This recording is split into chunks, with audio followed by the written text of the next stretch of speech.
兄弟们，今天给大家更新一款别克君威 2.0 的发动机正时更换步骤啊。首先我们将曲轴摇到那个，再摇一点，对，好，摇到那个黄色的点，对，这个色链。凸轮轴的话也是一样，好，凸轮轴的话这里有个点在这里，然后呢，这里有个标记对这个点，刚好是在一缸30点位置。然后来一个4的花角，绑凸轮轴，我们要升电轮。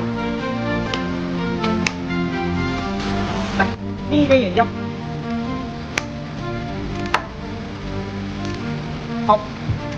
拿个10厘的螺丝，把那个螺丝给拆出来，里面有个10的螺母锁链板的，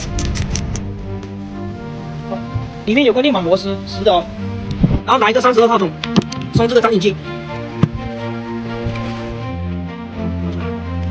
拉出来，直接拉，然后拆下进气凸轮轴链轮，然后拆下排气链轮。拆下正时的上链板，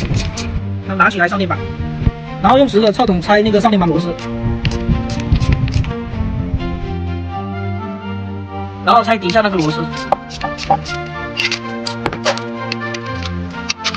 正时链板也一起下来了，然后拆左边的那个链板螺丝，把螺丝先拿出来，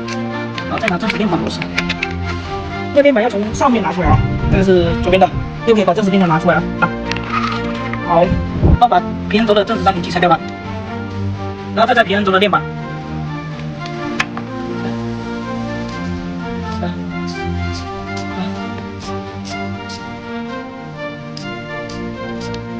这链板拿下来，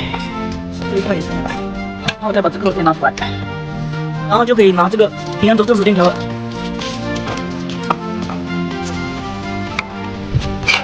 这样子的话，就链条全部就拆完了。把曲轴摇到一缸30点来，然后先对平衡轴的正时。平衡轴正时的话，曲轴轮子这边有个杠，然后对这个黑色链条，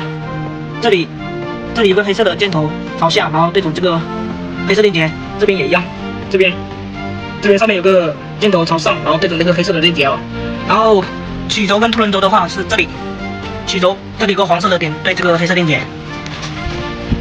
凸轮轴的话，这个是进气凸轮轴，这里面有个点。对黑色链接，排气凸轮轴的话是这边有个点对黑色链接。这款发动机正时也比较简单，